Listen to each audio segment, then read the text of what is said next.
friends, I am Devendra Yadav from DJ Fulfill DJs. I welcome you on our YouTube channel. आज हम आपके साथ discuss करेंगे इस पेपर के अंदर आए हुए हिंदी और सामान्य जागरूकता के प्रश्न। ये जो हमारा पेपर अभी 22 तारीख को हुआ है, 22 जुलाई 2017 को हम सेट ए डिस्कस करने जा रहे हैं, जो कि हाई कोर्ट क्लास 3rd का एग्जाम है। ठीक है, शुरू करते हैं। फर्स्ट क्वेश्चन है, उपमेय में अपमान, यहाँ पे गलत लिखा गया है। उपमेय में उपमान का निषेध रहित आरोप हो तो कौन सा अलंकार होता है? दोस्तों इसका सही जवाब होगा रूपक अलंकार। नेक्स्ट क्वेश्चन देखते हैं। सुवर्ण को खोजत फिरत कवि व्यभिचारी चोर पंक्ति में कौन सा अलंकार है? यहाँ पर इसका जवाब होगा दोस्तों श्लेष अलंकार। विभक्त रस का स्थायी भाव है। यहाँ पर हमारे पास 4 ऑप्शन दिए गए हैं, क्रोध, भय, विस्मय, जुगुप्सा। तो इसका सही जवाब होगा जुगुप्सा। आगे बढ़ते हैं क्वेश्चन नंबर 4 पे। भाव जिसके हृदय में रहते हैं उसे क्या कहते हैं? इसका सही जवाब है आश्रय, ऑप्शन नंबर ए। आगे चलते हैं। किए गए उपकार को मानने वाला के लिए हमें एक शब्द बताना है, तो यहाँ पे आएगा कृतज्ञ। और किए गए उपकार को न मानने वाला होता तो उसके लिए होता है यहाँ पे कृतघ्न। लेकिन यहाँ पे किए गए उपकार को मानने वाला के लिए एक शब्द पूछा है, इसलिए यहाँ पे होगा कृतज्ञ। आगे चलते हैं। दोहरा लाभ अर्थ के लिए सही लोकोक्ति है। आम के आम गुठलियों के दाम, आपने बहुत बार सुना भी होगा। ठीक है, आगे चलते हैं। बेइज्जत करना अर्थ के लिए सही मुहावरा है। यहाँ पर इसके लिए सही मुहावरा ऑप्शन है हमारे पास, पाव उखाड़ना, बखिया उधेड़ना, पगड़ी उछालना, भीगी बिल्ली बनना। इसके लिए सही जवाब है दोस्तों ऑप्शन नंबर सी, पगड़ी उछालना। आगे चलते हैं। लिंग की दृष्टि से अशुद्ध वाक्य है। यहाँ पर हमें अशुद्ध वाक्य देखना है। चलिए आगे देखते हैं इसको। क्वेश्चन नंबर 14 है हमारे पास में। ये है हमारे पास, मोटा या आदमी आया है। ठीक है, मोटा या आदमी आया है।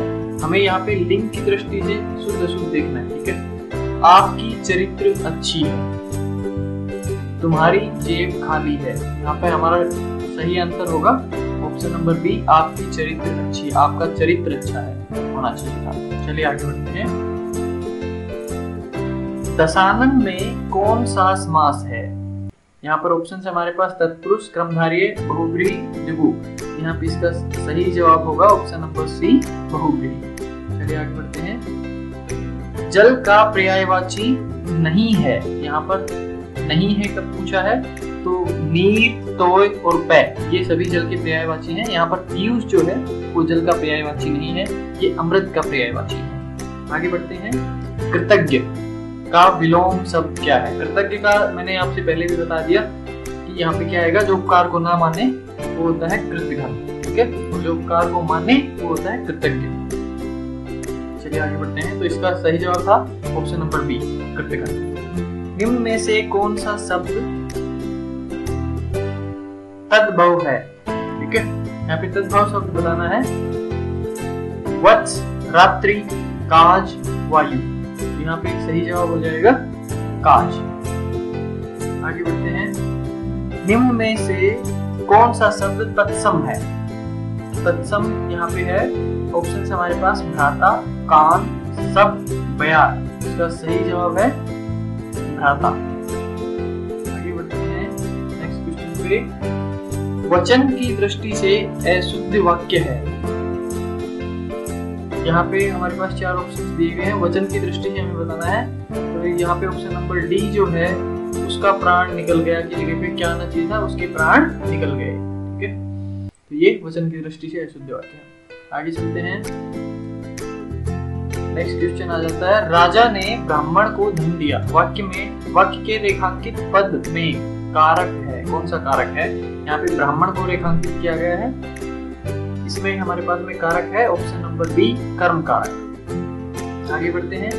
निम्न में कौन सा वाक्य भूतकाल का है? यहाँ पे ऑप्शन नंबर ए ही भूतकाल में आ जाता है, यदि वह जाता तो मैं भी जाता। ठीक है, आगे बढ़ते हैं। निम्न में कौन सा शब्द तत्सम है?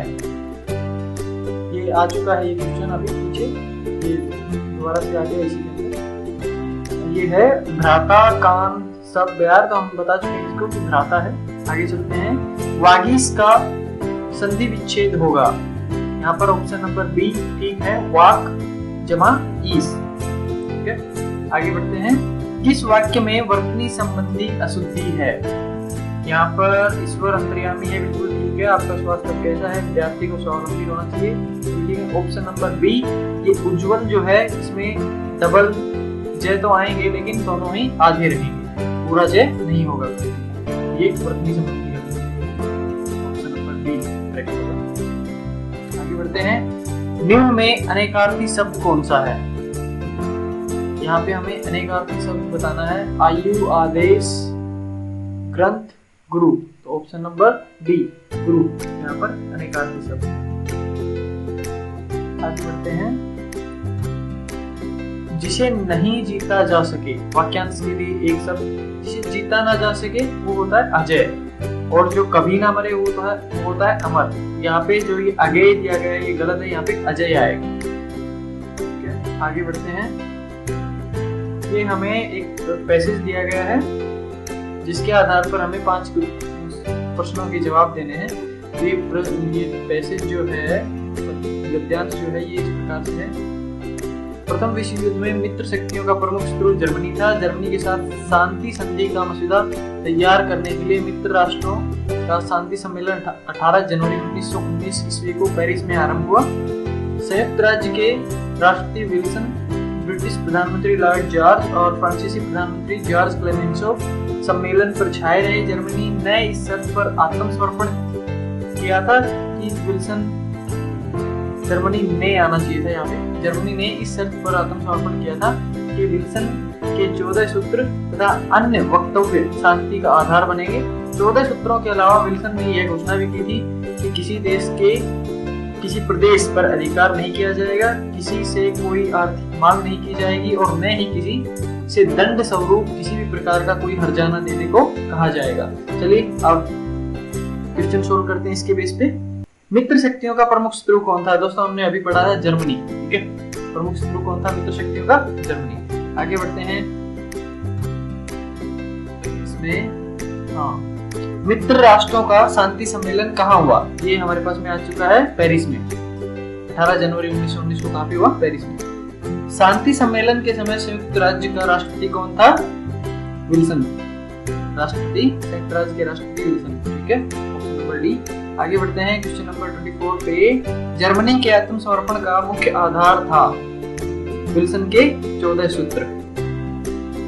आगे बढ़ते हैं। विल्सन की घोषणा में क्या शामिल नहीं था? क्या शामिल नहीं था दोस्तों विल्सन की घोषणा में? ये हमें बताना है। तो ये तीनों जो ऑप्शन ए बी सी, दंड स्वरूप हर्जाना नहीं लिया जाएगा, कोई आर्थिक मांग नहीं किया जाएगा, किसी देश के किसी प्रदेश पर अधिकार नहीं किया जाएगा, तीनों उसके अंदर शामिल थे। ये जो ऑप्शन नंबर डी है, किसी देश पर आक्रमण नहीं किया जाएगा, ये उसके अंदर शामिल नहीं था। ठीक है, आगे बढ़ते हैं। अब हम जनरल अवेयरनेस, सामान्य जागरूकता के क्वेश्चन हल करते हैं। महाराष्ट्र में नई शिक्षा और सामाजिक सुधार के एक उत्कृष्ट कार्यकर्ता गोपाल हरि देशमुख थे, जो बाद में किस नाम, उनका उपनाम था एक जिससे वो प्रसिद्ध हुए थे, वो था, यहाँ पे ऑप्शन दिए गए हमें, लोकमान्य, लोकहितवादी, लोकप्रिय, लोकनायक। तो लोकमान्य तो बाल गंगाधर तिलक जी को कहा जाता है। लोकनायक ये हमारे क्या नाम है इनका, सॉरी भूल गया मैं। लोकहितवादी जो है, ये लोकहितवादी हमारे गोपाल हरि देशमुख जी थे। आगे बढ़ते हैं। कौन से मुगल सम्राट को जिंदा पीर माना जाता है? यहाँ पे ऑप्शन है हमारे पास Akbar, Aurangzeb, Shahjahan, Babur. Option number B correct है, औरंगजेब। आगे बढ़ते हैं। ब्लैंक एक मुस्लिम राष्ट्रीय विद्वान थे जिन्होंने काहिरा में शिक्षा प्राप्त की थी और अपने अखबार अल हिलाल का प्रकाशन किया था और प्रमुख राष्ट्रीय नेता बने थे। यहाँ पे ऑप्शन नंबर ए करेक्ट है, मौलाना अबुल कलाम आजाद, ठीक है, जिन्होंने अल हिलाल जो अखबार है उसका प्रकाशन किया था। तो आगे बढ़ते हैं। कौन से अधिनियम के विरुद्ध 1919 में गांधी जी ने सत्याग्रह सभा प्रारंभ की थी और जिसके सदस्यों ने इस अधिनियम की अवज्ञा करने के प्रति वचन लिया था? यहाँ पर है ऑप्शन नंबर बी, रोलेट अधिनियम, जो रोलेट एक्ट लगा था उसके बारे में बात। आगे बढ़ते हैं। क्वेश्चन नंबर 55 पे, खान अब्दुल गफ्फार खान के नेतृत्व में पठानों ने खुदाई खिदमतगार समाज की स्थापना की थी, जिसे लोकप्रिय रूप से लाल कुर्ती कहा जाता है। ठीक है, ऑप्शन नंबर सी करेक्ट है। इसमें ऑप्शन दिए गए थे नीली कुर्ती, पीली कुर्ती, सफेद कुर्ती, लाल कुर्ती, तो इसका सही जवाब है ऑप्शन नंबर सी, लाल कुर्ती। ठीक है, आगे बढ़ते हैं। निम्नलिखित में से कौन सा बॉक्साइट का सबसे बड़ा उत्पादक देश है? यहाँ पे ऑप्शन है हमारे पास में चीन, भारत, अमेरिका, ऑस्ट्रेलिया। सही जवाब है दोस्तों ऑप्शन नंबर डी, ऑस्ट्रेलिया। आगे बढ़ते हैं। बांग्लादेश में तुरंत प्रवेश करने के बाद गंगा नदी को खालिस्तान के रूप में जाना जाता है। यहाँ पे हमारे पास में गंगा नदी की बात है तो जमुना, पद्मा, तिस्ता और महानंदा। दोस्तों इसका सही जवाब है पद्मा। बांग्लादेश में जब ये गंगा नदी प्रवेश कर जाती है तो इसे पद्मा के नाम से जाना जाता है। आगे बढ़ते हैं। निम्नलिखित में से कौन सी अंडमान निकोबार द्वीप समूह की सबसे ऊंची चोटी है? यहाँ पे अंडमान निकोबार द्वीप समूह की सबसे ऊंची चोटी पूछी गई है दोस्तों, ऑप्शन नंबर सी बिल्कुल ठीक है, सैडल पीक। ठीक है, आगे बढ़ते हैं। क्वेश्चन नंबर 59 पर, भारतीय संविधान के 91वें संशोधन के तहत मंत्री परिषद के सदस्यों की संख्या लोकसभा या विधानसभा के कुल सदस्यों की संख्या के कितने प्रतिशत से अधिक नहीं होती? 15% से। ऑप्शन नंबर सी करेक्ट है। आगे बढ़ते हैं। सर्वोच्च न्यायालय के कौन से न्यायाधीश के विरुद्ध भारतीय संसद में पहली बार महाभियोग चलाया गया था? यहाँ पर हमारे पास ऑप्शन हैं Soumitra Sen, V Ramaswamy, PD Dinakaran, CS Kannan. Option number B सही है, वी रामास्वामी। आगे चलते हैं। साइबर कानून भारतीय संविधान की खालिस्तान के अंतर्गत आता है, मतलब कौन सी सूची के अंतर्गत आता है हमें बताना है यहाँ पे। तो ये आएगा हमारा ऑप्शन नंबर बी। ठीक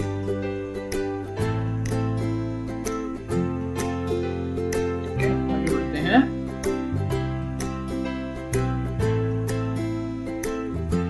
उन्नीस 1946 में संविधान सभा के उद्घाटन सत्र में अध्यक्ष के रूप में किसने अध्यक्षता की थी? ऑप्शन हमारे पास में डॉक्टर राजेंद्र प्रसाद, डॉक्टर सच्चिदानंद सिन्हा, सी राजगोपालाचारी, जेवी कृपलानी। तो इस ऑप्शन नंबर बी करेक्ट है, डॉक्टर सच्चिदानंद सिन्हा। आगे बढ़ते हैं। प्राचीन गणित पुस्तक सलवासूत्र खालिस्तान के द्वारा लिखी गई थी, मतलब किसने ये पुस्तक लिखी? इसका सही जवाब है ऑप्शन नंबर डी, बोधायन। आगे बढ़ते हैं। निम्नलिखित में से कौन सा लोक नृत्य जम्मू और कश्मीर राज्य से संबंधित है? यहाँ पे है ऑप्शन नंबर सी, घूमल। आगे बढ़ते हैं। निम्नलिखित में से कौन सा बिहार राज्य में प्रचलित लोक रंगमंच का रूप है? ऑप्शन नंबर डी करेक्ट है इसमें, विदेशिया। आगे बढ़ते हैं। आभूषण जो शाम शरीर में कहां पर पहना जाता है हमें ये बताना है। तो ये इसका सही जवाब है सी, ऑप्शन नंबर बाह पे जोशान नाम का आभूषण पहना जाता है। आगे चलते हैं। कौन से प्रसिद्ध सूफी संत को चिराग दिल्ली के रूप में जाना जाता है? ऑप्शन नंबर सी करेक्ट है यहाँ पे, शेख नसीरुद्दीन महमूद। आगे बढ़ते हैं। लखनऊ में आयोजित 2017 Syed Modi international grand pre gold badminton championship का पुरुष एकल खिताब किसने जीता था? ये जीता है समीर वर्मा ने।